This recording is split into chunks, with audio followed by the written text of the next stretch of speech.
Hello students, कैसे हैं आप। मुझे लगता है आप सारे अच्छे होंगे और वीडियो कंटिन्यूअस आप देख रहे होंगे। देखिए, हमने प्रोबेबिलिटी पे वीडियो अभी चल रहा है हमारा। अब देखिए, हम इसके आगे पिछला जो वीडियो था उसमें हमने एनसीईआरटी का एक्सरसाइज 13.1 को हमने डिस्कस किया था। उसके कुछ क्वेश्चंस हमने डिस्कस किए थे, उसको आप वीडियो को देख लेंगे। उसके बेस पर रिमेनिंग क्वेश्चंस जो उस एक्सरसाइज के उनको आप कर सकते हैं। ठीक है, उससे पहले जो वीडियो थी वो टॉपिक पर थी, कंडीशनल प्रोबेबिलिटी पर वीडियो थी, आप उसको देख लेंगे। मैं बार बार आपसे रिक्वेस्ट करता हूं कि जितनी भी वीडियोस इस चैनल पे आ रही हैं और जिस भी टॉपिक की, जिस भी चैप्टर की वीडियो है, जैसे मान के चलिए आप प्रोबेबिलिटी चैप्टर्स की वीडियो देखते हैं, ठीक है, तो बीच में से वीडियो ना देखें, आप कंटिन्यूटी में देखें। जैसे मान के चलो आपने पार्ट 1 देखा, देन पार्ट 2, देन पार्ट 3, 4, 5, इस तरीके से आपको वीडियोस को देखना है। तो देखिए, आज हम एक नया टॉपिक शुरू करेंगे जिससे हम एक्सरसाइज 13.2 को हम कर पाएंगे एनसीईआरटी से। ठीक है, तो आज का टॉपिक हमारा रहेगा मल्टीप्लिकेशन थ्योरम ऑन प्रोबेबिलिटी। तो देखिए, इसमें सारी चीजें कंडीशनल प्रोबेबिलिटी से ही आगे चलेंगी, तो कंडीशनल प्रोबेबिलिटी का बार बार हमें जरूरत पड़ेगी। ठीक है, उसको हमें समझना है। कंडीशनल प्रोबेबिलिटी कोई बहुत बड़ी चीज नहीं है, एक इवेंट होने के बाद जो दूसरी इवेंट होगी वही हमारा कंडीशनल प्रोबेबिलिटी होगा। कंडीशन का मतलब, उसमें एक कंडीशनल का मतलब कोई कंडीशन उसमें लग जाएगी। तो देखिए, प्रोबेबिलिटी में आज हम फिर शुरू करेंगे प्रोबेबिलिटी।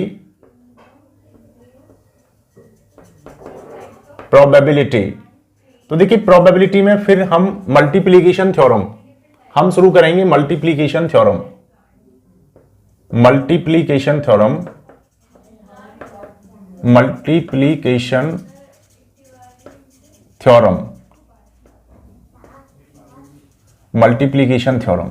देखिए, इस थ्योरम में क्या है। देखिए, एक चीज सोचिए, कंडीशनल प्रोबेबिलिटी आपने पढ़ा है। जैसे मान के चलिए ये कोई सैंपल स्पेस है, सारा कुछ सैंपल स्पेस से ही हम चलेंगे लेके। इसमें दो इवेंट है, इससे एसोसिएटेड ई एंड एफ। ये सैंपल स्पेस है, इससे एसोसिएटेड 2 इवेंट्स हैं, ई एंड एफ। ये 2 इवेंट हैं।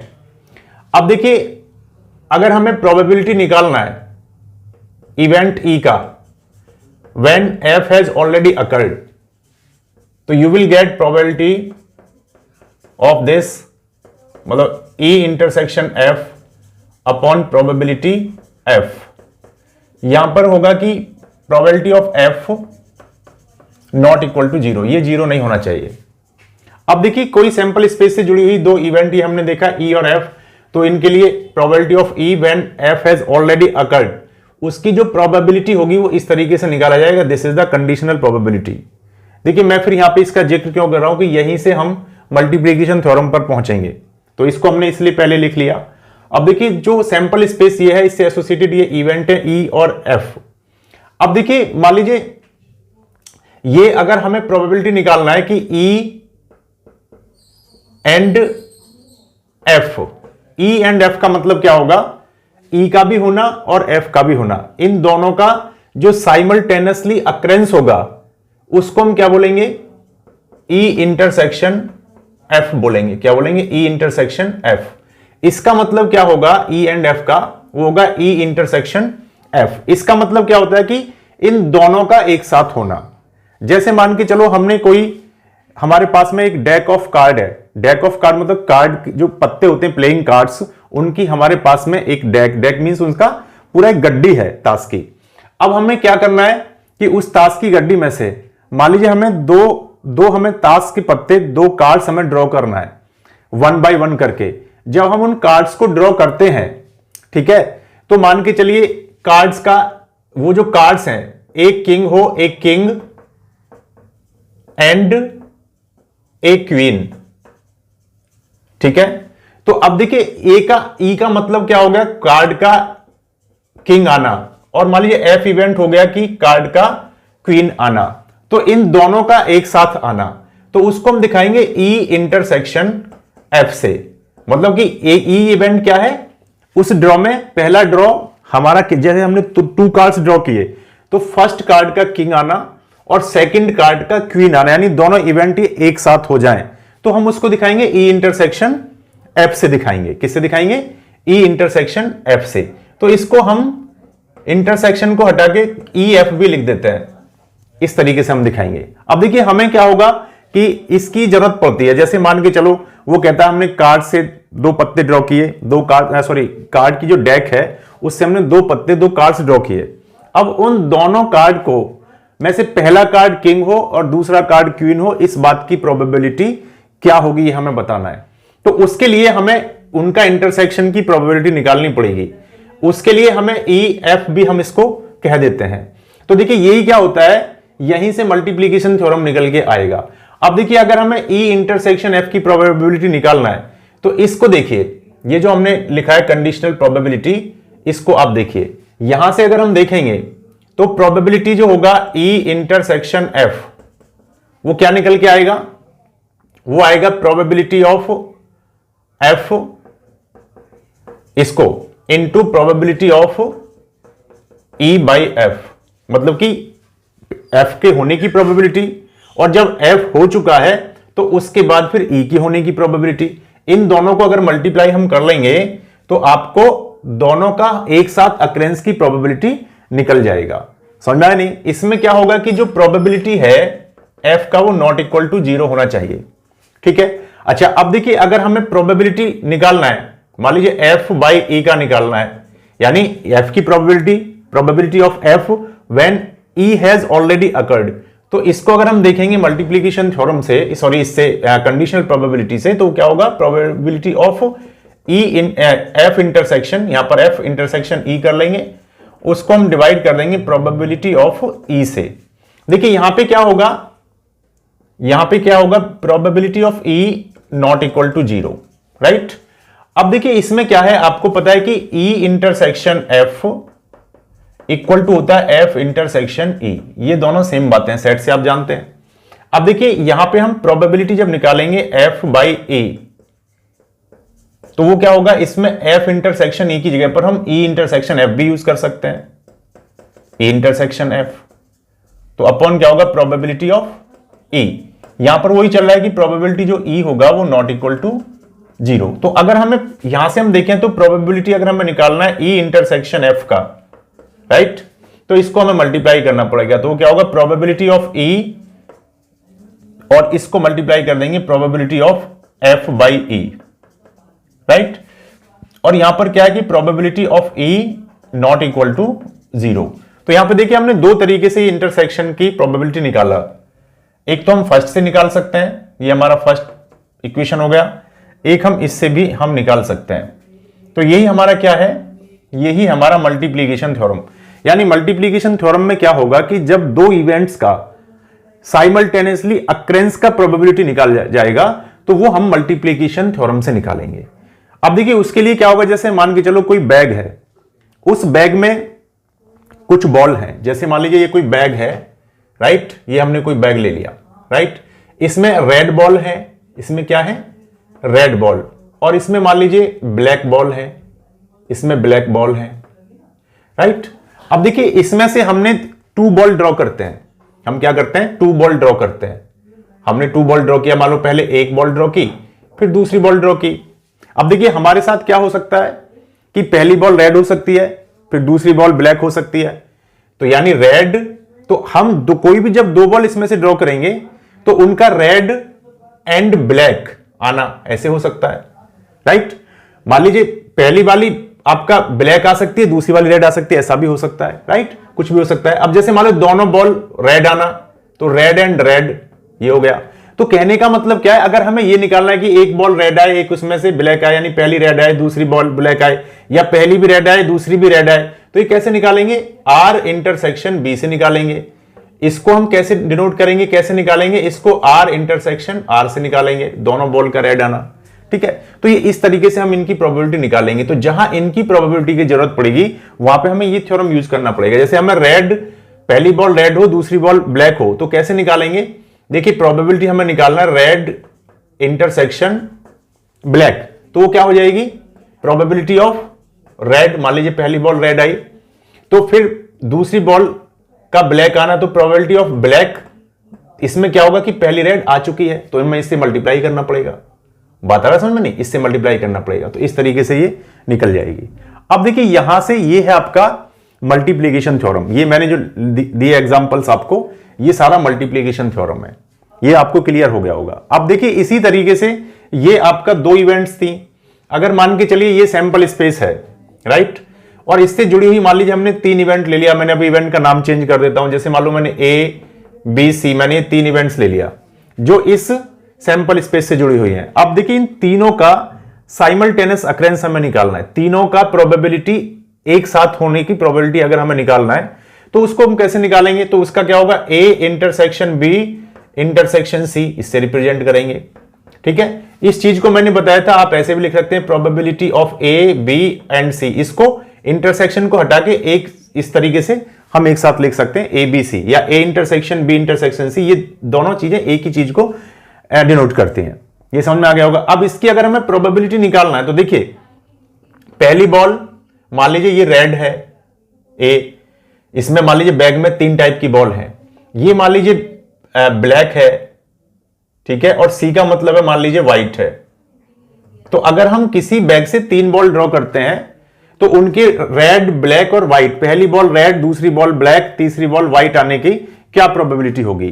तो देखिए पहली बॉल का रेड आना, तो अगर हमें ए बी सी इनकी प्रोबेबिलिटी निकालना है तो हमें क्या करना है, प्रोबेबिलिटी ऑफ ए निकालना है, पहली बॉल का रेड आना। अब देखिए पहली बॉल रेड आ चुकी है, तब फिर प्रोबेबिलिटी हमें निकालना है बी की, यानी ब्लैक आना।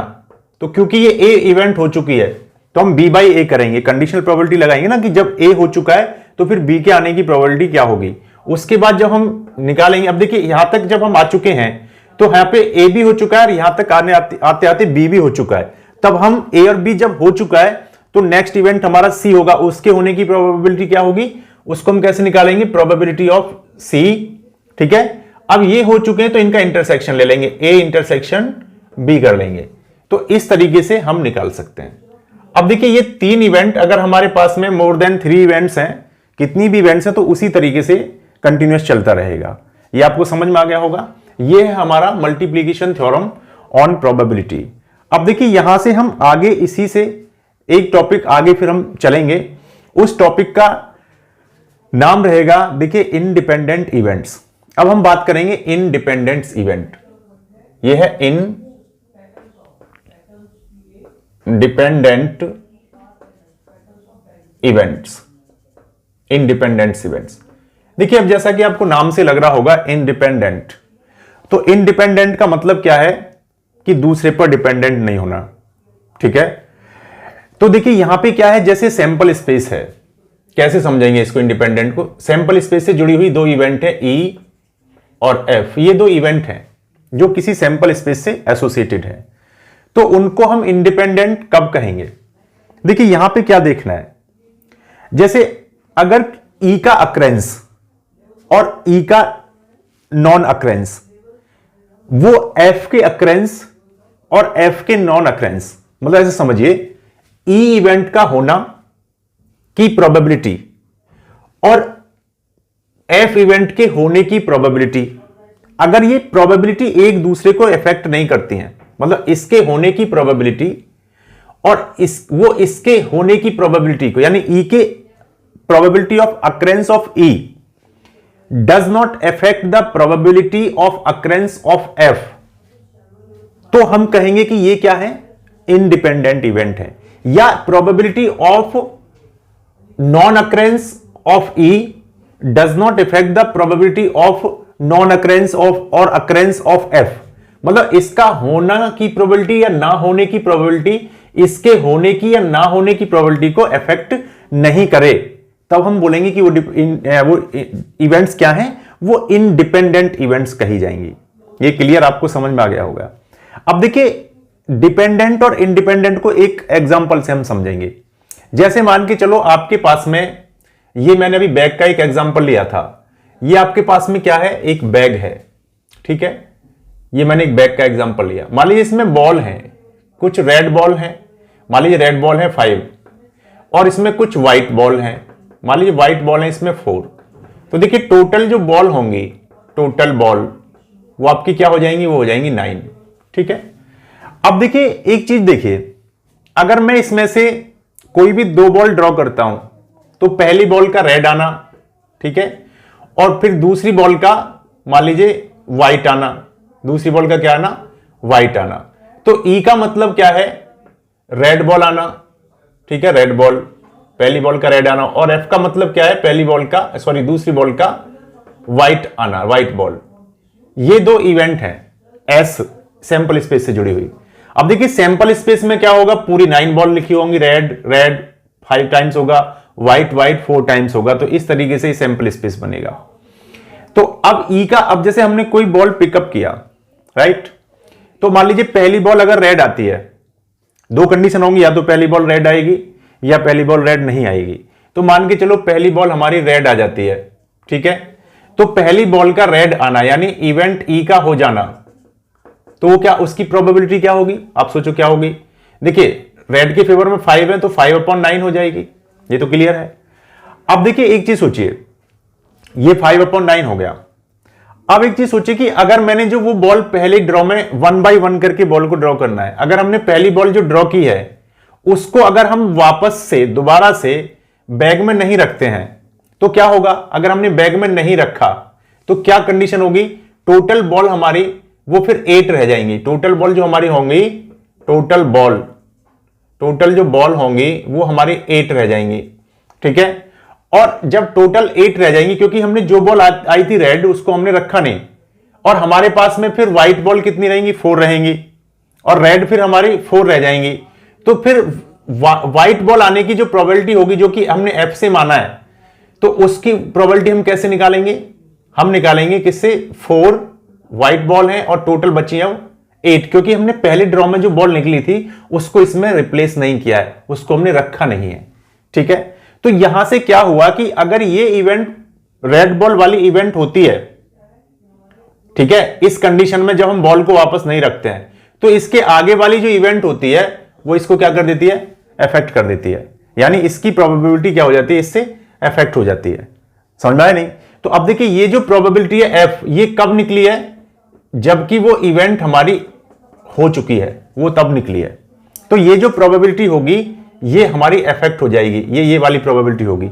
अब सोचो यहीं पे अगर मैंने क्या किया, ये इवेंट हो चुकी है, राइट, लेकिन अगर मैं उस बॉल को जो भी आई थी रेड बॉल, उसको मैं वापस से इधर रख देता हूं, तो आप सोचिए फिर हम जब व्हाइट बॉल निकालेंगे तो क्या फिर व्हाइट बॉल की प्रोबेबिलिटी, जबकि ये ई हो चुकी है, ये हो तो अभी भी गई है सेकंड केस में, लेकिन हमने उस बॉल को वापस रख दिया है, तो आपको क्या लगता है कि जो एफ है वो इफेक्ट होगा।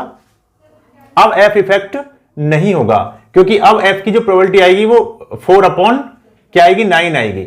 आ रहा समझ में नहीं। तो अब देखिए यहां पे क्या कंडीशन बना कि जब हमने क्या किया, बॉल को इसमें रिप्लेस कर दिया, अगर हम इसको रिप्लेस नहीं करते हैं तो हमारी जो प्रोबेबिलिटी होती है वो अगली वाली इवेंट की प्रोबेबिलिटी इफेक्ट हो जाती है। लेकिन यहां पे जब हमने बॉल को क्या कर दिया इसमें रिप्लेस कर दिया, तो प्रोबेबिलिटी फिर इफेक्ट नहीं होगी। तो कहने का मतलब क्या है कि अगर एक इवेंट जो है उसके अक्रेंस की प्रोबेबिलिटी आगे वाले इवेंट की, नेक्स्ट इवेंट जो होगी उसके अक्रेंस की प्रोबेबिलिटी को इंक्रीज कर देती है या डिक्रीज कर देती है, तब फिर वो इंडिपेंडेंट इवेंट नहीं होंगी। अगर वो इंक्रीज या डिक्रीज नहीं करती है, मतलब इफेक्ट नहीं करती है, तब फिर वो इंडिपेंडेंट इवेंट होंगी। तो देखिए यहां पे जो प्रोबेबिलिटी आएगी, ठीक है, वो प्रोबेबिलिटी ऑफ एफ की जो प्रोबेबिलिटी होगी, चाहे ये हो रही है चाहे नहीं हो रही है, तो एफ की प्रोबेबिलिटी क्या होगी, ये 4/9 ही होगी। बात समझ में आया नहीं आया। तो ये क्या होगा, इस केस में क्या होगा कि जो कंडीशनल प्रोबेबिलिटी होती है, यानी एफ बाई ई जो होगा वो एफ ही होगा, यानी नेक्स्ट इवेंट की प्रोबेबिलिटी पर कोई फर्क नहीं पड़ेगा। तो यहां से क्या होगा, इस इवेंट को हम क्या बोलेंगे, फिर इंडिपेंडेंट इवेंट हो जाएंगी। तो देखिए ये भी ध्यान रखना है। देखिए दो तरीके के ड्रॉ होंगे। एक तो ड्रॉ क्या होगा, जब हम कोई बॉल या कोई कार्ड ड्रॉ करेंगे, तो एक तो होगा विदाउट रिप्लेसमेंट। क्या होगा, विदाउट रिप्लेसमेंट, विदाउट रिप्लेसमेंट। और एक तरीके का जो ड्रॉ होगा, जैसे कार्ड को हम या बॉल को ड्रॉ करेंगे, वो होगा विद रिप्लेसमेंट, विद रिप्लेसमेंट, ठीक है। ये दो तरीके के ड्रॉ होंगे। तो देखिए जब विदाउट रिप्लेसमेंट होगा, यानी हम जो कार्ड हमने ड्रॉ किया, हमने उसको वापस नहीं रखा डेक में, गड्डी में, हमने बॉल ड्रॉ की, हमने उसको वापस नहीं रखा बैग में, ठीक है। जो भी हम ड्रॉ करते हैं फर्स्ट ड्रॉ में, हम उसको वापस नहीं रखते हैं, रिप्लेस नहीं करते हैं, तब क्या होगी, आगे आने वाली जो इवेंट्स की जो प्रोबेबिलिटीज होंगी तो वो सारी प्रोबेबिलिटीज इफेक्ट होती चली जाएंगी, उनके होने की जो प्रोबेबिलिटीज है वो आगे इफेक्ट होती चली जाएंगी जब हमारा विदाउट रिप्लेसमेंट में होगा। तो यहां पे जो कंडीशन बनेगी वो एक तरीके से कंडीशनल प्रोबेबिलिटी बन जाएगी, कंडीशनल प्रोबेबिलिटी की कंडीशन बन जाएगी। और जो इवेंट है फिर वो इंडिपेंडेंट नहीं रहेंगी, वो एक दूसरे पर डिपेंड होती चली जाएंगी, क्योंकि उसके होने के बाद इसके होने की प्रोबेबिलिटी इफेक्ट हो जाएगी, कंडीशनल बन जाएगा। अब देखिए विद रिप्लेसमेंट में क्या होगा, जब हमने कोई कार्ड ड्रॉ किया और वापस हमने फिर उसको रख दिया डेक में, फिर जब हम नेक्स्ट कार्ड ड्रॉ करेंगे तो उसके होने की जो प्रोबेबिलिटी होगी फिर वो इफेक्ट नहीं होगी। यानी पहली कार्ड की जो प्रोबेबिलिटी है वो जो भी होगी सेपरेट होगी, फिर नेक्स्ट की जो प्रोबेबिलिटी होगी उसका कोई उस पर असर नहीं आएगा, कोई इफेक्ट नहीं आएगा जब हम उसमें रिप्लेसमेंट कर देंगे। तो यहां पर जो प्रोबेबिलिटी बनेगी वो इंडिपेंडेंट होगी, इंडिपेंडेंट, तो वो इंडिपेंडेंट होगी। तो यही इवेंट, ऐसी इवेंट जो होंगी वो इंडिपेंडेंट इवेंट हो जाएंगी। यानी कि अगर हमने, मैं फिर दोबारा से बोल रहा हूं, हमने जैसे पहली बॉल ड्रॉ की वो रेड आई, हमने वापस ऐसे में रख दिया, फिर दूसरी बॉल ड्रॉ करेंगे व्हाइट, तो कोई इस पे असर नहीं होगा, इफेक्ट नहीं करेगी। पहली इवेंट की प्रोबेबिलिटी जो होगी वो दूसरी को इफेक्ट नहीं करेगी अगर हम कार्ड को उसमें वापस रख देते हैं। हमने कार्ड को ड्रॉ किया, वापस नहीं रखा, तो फिर क्या होगा, आने वाली इवेंट की प्रोबेबिलिटी इफेक्ट हो जाती है, तो फिर वो कंडीशनल प्रोबेबिलिटी में आ जाएगा, फिर वो इंडिपेंडेंट इवेंट यानी नहीं रहेगा। तो अब देखिए यहां से एक चीज समझना है कि अब जैसे मान के चलिए ई, अब ये समझना है कि ई एंड एफ ये दो इवेंट हैं ऐसे मान लीजिए, ठीक है, और ये दोनों इंडिपेंडेंट इवेंट हैं, तो इसके होने का प्रोबेबिलिटी इसके होने की प्रोबेबिलिटी को इफेक्ट नहीं करेगा। ये अगर हो चुकी है, देखिए कंडीशन में क्या होता है कि प्रोबेबिलिटी हमें एफ की निकालना है, जबकि ये हो चुकी है, ठीक है, ई हो चुका है, तो ये क्या होगा, ये एफ के बराबर ही होगी। अगर आप एफ की सेपरेट निकालेंगे ना प्रोबेबिलिटी, जैसे इसमें एफ की निकालो व्हाइट बॉल की, तो 4/9 आएगी। तो अब ये जो, जब ये इफेक्ट नहीं करेगी इसको, तो ये 4/9 नहीं आएगी, ये फिर 4/8 नहीं आएगी, समझ में आया नहीं। तो इसकी जगह पर हम ई एफ बाई ई की जगह पर हम पी एफ लिख सकते हैं। तो अगर ये ई एंड एफ दोनों इंडिपेंडेंट इवेंट हैं, तब फिर इनके एक साथ अक्रेंस की जो प्रोबेबिलिटी होगी ई इंटरसेक्शन एफ, वो क्या होगा, इनके अलग अलग जो सेपरेट जो इनकी प्रोबेबिलिटीज होंगी उनके मल्टीप्लीकेशन के बराबर होगा। यानी probability of F into probability of, sorry, E into probability of F, तो ये फॉर्मूला बन जाएगा। तो देखिए यहां पे ये ध्यान देना है कि अब हमने एक चीज पर पहुंचे कि अगर दो इवेंट हैं ई ऑन एंड एफ और वो इंडिपेंडेंट हैं, तो आप उनको कब इंडिपेंडेंट कहेंगे, इसकी कंडीशन सिर्फ इतना सा है कि अगर उनके इंटरसेक्शन का प्रोबेबिलिटी, यानी उनके साइमल्टेनियस अक्रेंस का प्रोबेबिलिटी, उनके multiplication of separately occurrence probability, मतलब उनके सेपरेटली अक्रेंस का प्रोबेबिलिटी जो होगा उसके मल्टीप्लीकेशन के बराबर होगा। ये ध्यान रखना है, ठीक है। तो अगर E इंटरसेक्शन F है तो वो क्या होगा, probability of E into probability of F होगा। ये सिंपल आपको ध्यान रखना है। अगर इवेंट क्या है, इंडिपेंडेंट है। अगर देखिए इंडिपेंडेंट नहीं है इवेंट क्या है, वो इंडिपेंडेंट नहीं है, तो फिर क्या होंगी, डिपेंडेंट होंगी। तो जब डिपेंडेंट होंगी तो देखिए डिपेंडेंट के लिए क्या होगा, अगर इवेंट क्या है, डिपेंडेंट है, डिपेंडेंट इवेंट्स, तब उनके लिए क्या होगा कंडीशन। अब देखिए मान लीजिए हमने ई प्रोबेबिलिटी निकाला, हमने ई इंटरसेक्शन एफ का, और वो निकल के आता है not equal to probability of E into probability of F, यानी इसकी प्रोबेबिलिटी इन दोनों के मल्टीप्लीकेशन के बराबर नहीं होती है, तब फिर आप क्या कहेंगे, ये इंडिपेंडेंट इवेंट नहीं है, यानी नॉट इंडिपेंडेंट इवेंट, या फिर वो क्या हो जाएंगी, डिपेंडेंट इवेंट हो जाएंगी। तो यहां से आपको मल्टीप्लीकेशन थ्योरम, इंडिपेंडेंट इवेंट्स क्या होती हैं, डिपेंडेंट इवेंट्स क्या होती हैं, ये आपको समझ में आ गया होगा। देखिए जब विदाउट रिप्लेसमेंट होंगी चीजें तो वो क्या हो जाएगा, कंडीशनल प्रोबेबिलिटी यानी डिपेंडेंट हो जाएंगी, विद रिप्लेसमेंट होंगी तो वो इंडिपेंडेंट हो जाएंगी। आपने देखा इंडिपेंडेंट प्रोबेबिलिटीज को देखा और डिपेंडेंट को देखा, डिपेंडेंट और इंडिपेंडेंट इवेंट्स को हमने देखा, ठीक है। प्रोबेबिलिटी हम देखा अपने इंडिपेंडेंट इवेंट्स, और देखिए पहला इसमें हमने देखा इंडिपेंडेंट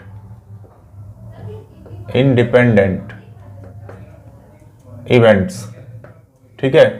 तो अब देखिए इसमें ई और एफ दो इवेंट हमने अगर ले लिया, तो देखिए अगर probability of E intersection F equal to अगर होता है probability E into probability F, तो ये इंडिपेंडेंट होंगी।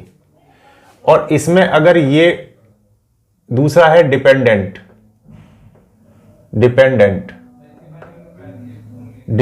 इवेंट्स कब कहेंगे, जब इनका probability of E intersection F not equal to होगा probability E into probability of F, ठीक है। एक होगा पेयर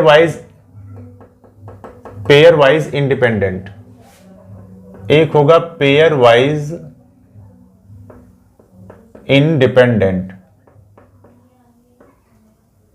इंडिपेंडेंट इवेंट्स। अब देखिए इसमें तीन इवेंट्स हैं मान लीजिए, अब मैं ABC में ले रहा हूं, मान लीजिए ABC, ये तीन इवेंट हैं, तो इनको पेयर वाइज इंडिपेंडेंट कब बोलेंगे।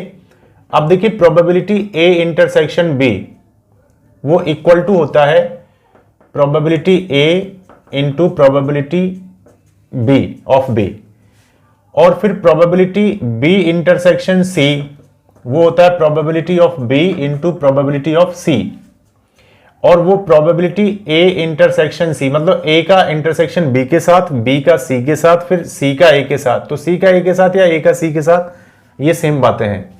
तो क्या हो जाएगा probability of A into probability of C, तो ये हो जाएंगी पेयर वाइज इंडिपेंडेंट इवेंट्स। अब देखिए इसके बाद आएगा आपका फोर्थ में, वो आएंगी mutually independent event, mutually independent event.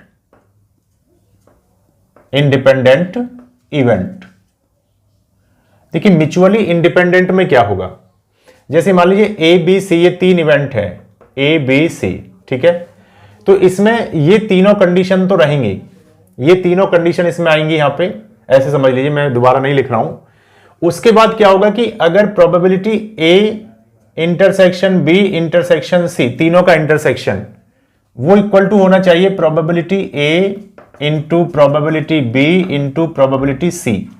तो देखिए ये तीन कंडीशन ये ऊपर वाली और एक कंडीशन ये, तो ये अगर ऑल फोर कंडीशंस फुलफिल होती हैं तो हम उनको बोलेंगे म्यूचुअली इंडिपेंडेंट इवेंट्स, ठीक है। अगर इनमें से कोई भी एक कंडीशन यानी तीन ये और एक ये, कोई भी एक कंडीशन अगर फुलफिल नहीं होती है यानी नहीं बन पाती है, तो फिर क्या होगा, वो म्यूचुअली इंडिपेंडेंट इवेंट्स नहीं बोली जाएंगी। वैसे ही देखिए पेयर वाइज इंडिपेंडेंट इवेंट, अगर ये तीन इवेंट हैं तो इनको पेयर वाइज इंडिपेंडेंट हम तभी कहेंगे जब ये तीनों कंडीशन लगेंगी। अगर मान के चलिए ये दो कंडीशन में क्या होता है, ये इक्वल होते हैं, लेकिन थर्ड कंडीशन में नॉट इक्वल होते हैं, तो फिर mutually independent events pair wise independent event नहीं बोली जाएंगी। वैसे ही मान लो ये तीन कंडीशन तो लग जाती हैं, ये नॉट इक्वल आ जाती है, तो फिर ये म्यूचुअली इंडिपेंडेंट इवेंट्स नहीं होंगी। वैसे अगर मान लो कोई भी तीन लग जाती हैं, मान लो पहली नहीं लगती है बाकी तीन लग जाती हैं, तब भी ये म्यूचुअली इंडिपेंडेंट इवेंट्स नहीं होंगी। तो यानी सारी कंडीशंस लगनी चाहिए तभी वो ये म्यूचुअली इंडिपेंडेंट इवेंट्स बोली जाएंगी।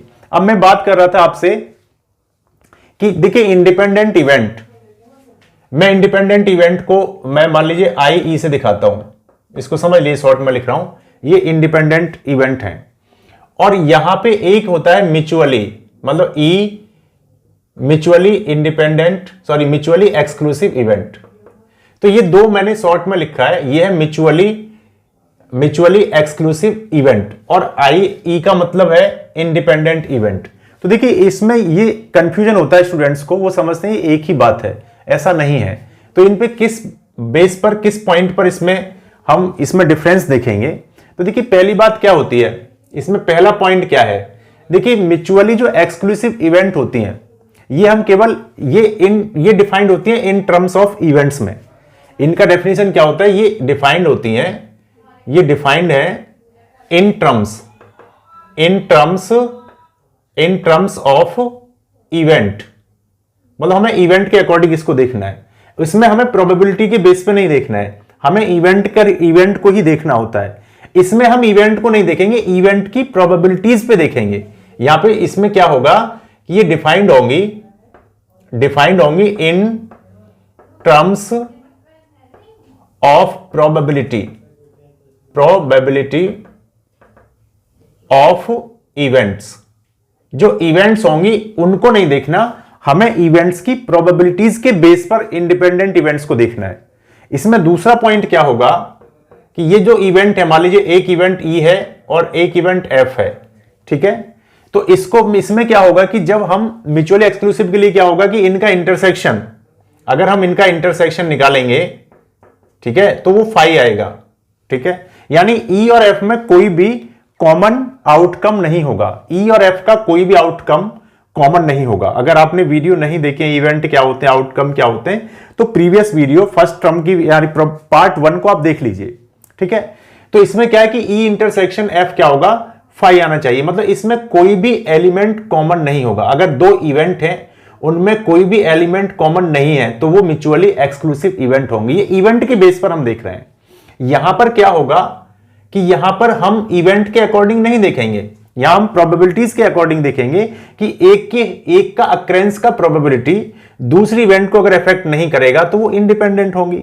तो यहां पे क्या होगा कि यहां पर ई एफ अगर दो इवेंट हैं, ठीक है, और ये इंडिपेंडेंट हैं, तो ऐसा नहीं है कि इसमें फिर इंटरसेक्शन फाई होगा, इनका इंटरसेक्शन फाई नहीं भी हो सकता है, मतलब इसमें कोई कॉमन एलिमेंट, कॉमन जो आउटकम इसका हो सकता है। तो ये मे हैव कॉमन आउटकम, मतलब इनमें कॉमन आउटकम हो सकता है, इनका कॉमन आउटकम इसमें हो सकता है, ये आपको ध्यान रखना है। देखिए थर्ड बात इसमें क्या आती है, थर्ड बात ये आती है कि देखिए अगर जैसे मान के चलिए ये दो इवेंट है ई और एफ, और इनका जो प्रोबेबिलिटी है, ठीक है, वो नॉट इक्वल टू 0 है। इस एफ का भी प्रोबेबिलिटी क्या है, नॉट इक्वल टू 0 है, मतलब इनका नॉन जीरो प्रोबेबिलिटीज हैं इन इवेंट्स का, ठीक है। और ये म्यूचुअली एक्सक्लूसिव है, ये इवेंट क्या है, म्यूचुअली एक्सक्लूसिव है, तो ये फिर इंडिपेंडेंट नहीं हो सकती, कैन नॉट बी इंडिपेंडेंट, तो ये फिर इंडिपेंडेंट नहीं हो सकती। अब देखिए मान लीजिए ये इसी में थर्ड पॉइंट हम यहां पे लेते हैं। अगर देखिए ये इंडिपेंडेंट इवेंट्स हैं, ठीक है, ई और एफ मान लीजिए, और इनका जो प्रोबेबिलिटीज है, इनके अक्रेंस का जो प्रोबेबिलिटीज है वो नॉट इक्वल टू 0 है, मतलब नॉन जीरो, इनका अक्रेंस का प्रोबेबिलिटी नॉन जीरो है, ये एफ है, ठीक है, वो नॉट इक्वल टू 0, तो नॉन जीरो हो गया, यानी जीरो नहीं है, जीरो नहीं होना चाहिए। तब देखिए इसमें क्या होगा कि ये अगर इंडिपेंडेंट है और इनका अक्रेंस का प्रोबेबिलिटी नॉन जीरो है दोनों का, तो फिर ये can not be mutually exclusive event, ठीक है। तो ये आपको ध्यान रखना है। तो ये तीन बातें मैंने बताई, इनको आपको ध्यान रखना है। तो देखिए MEE का मतलब म्यूचुअली एक्सक्लूसिव इवेंट, IE का मतलब मैंने शॉर्ट में लिखा है इंडिपेंडेंट इवेंट्स। तो देखिए इसमें हम केवल, फिर मैं बता रहा हूं आपको कि जो म्यूचुअली एक्सक्लूसिव इवेंट होती है केवल हमें इवेंट देखना है, उनका प्रोबेबिलिटी नहीं देखना है, ठीक है। अगर इवेंट का इंटरसेक्शन फाई आ रहा है तो वो क्या होगी, वो सर्टेनली म्यूचुअली एक्सक्लूसिव इवेंट होगी। लेकिन हम सर्टेनली फाई आने पे ये नहीं कह सकते कि वो इंडिपेंडेंट होगी। यहां पे क्या होगा कि इसमें कोई कॉमन एलिमेंट्स आ भी सकता है। इसमें क्या होगा कि इसमें ई और एफ है, उसमें ऐसा नहीं है कि कॉमन एलिमेंट नहीं आएगा तब इंडिपेंडेंट मानी जाएगी, कॉमन एलिमेंट आएगा तब भी वो इंडिपेंडेंट हो सकती हैं। यहां पे कंडीशन नहीं है कि फाई आए तभी ये इंडिपेंडेंट इवेंट्स होंगी। तो ये एक फर्क होता है, क्योंकि ये जो देखा जाएगा ये हम इंडिपेंडेंट इवेंट को हम प्रोबेबिलिटीज की टर्म में देखेंगे, हम इवेंट्स में नहीं देखेंगे। हम इवेंट का प्रोबेबिलिटी निकाल के देखेंगे कि क्या एक की प्रोबेबिलिटी दूसरे की प्रोबेबिलिटी को इफेक्ट कर रही है या नहीं कर रही है, उसके अकरेंस की प्रोबेबिलिटी इफेक्ट होती है नेक्स्ट इवेंट का या नहीं होता है। ये होता है इंडिपेंडेंट इवेंट। तो ये आपको समझ में आ गया होगा, इसको आप अच्छे से कर लेंगे। वीडियो को बार बार देख लेंगे, एक बार में अगर समझ में नहीं आता है तो बार बार देख लेंगे। अगर आपको फिर भी कुछ समझ में नहीं आता है तो इसमें मुझे कमेंट लिख के बता देंगे कि ये टॉपिक सर एक्सप्लेन कर दीजिए। इसके बाद देखिए हम एक्सरसाइज 13.2 का एक्सप्लेनेशन देखेंगे। नेक्स्ट वीडियो हमारी जो आएगी एक्सरसाइज 13.2 प्रोबेबिलिटीज पर बेस्ड एक्सरसाइज है, उसका हम एक्सप्लेनेशन देखेंगे, जिसमें आपका इंडिपेंडेंट इवेंट मल्टीप्लीकेशन थ्योरम इन दोनों का यूज होगा, ठीक है। तो thank you students, keep watching my video, ठीक है, and all the contents you will get on this channel Navneet Deswar academy, ठीक है। पेशेंस के साथ वीडियोस देखते रहिए, लाइक करते रहिए, शेयर करते रहिए, सब्सक्राइब करते रहिए, ठीक है। मेरा मोटिवेशन बढ़ाते रहिए, आप मेरा मोटिवेशन बढ़ाते रहेंगे तो मैं भी अच्छे मोटिवेशन के साथ आपको अच्छा अच्छा कंटेंट्स प्रोवाइड करता रहूंगा। Thank you students, thank you for watching.